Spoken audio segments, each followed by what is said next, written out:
guys, welcome back to another video. Today I'm going to be showing you how to change your gears to manual clutch or just manual, because I already know how to do this, but so I'm changing gear and it doesn't work. I already know how to do this. It's just for people that really don't have a clue, which everybody should know, but yeah, so people that don't have a clue. So you go into your settings.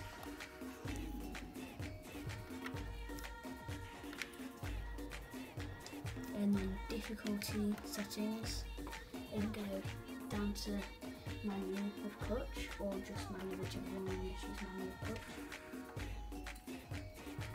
So then you go out of that, and now it's working. So I can change gear, and it's okay.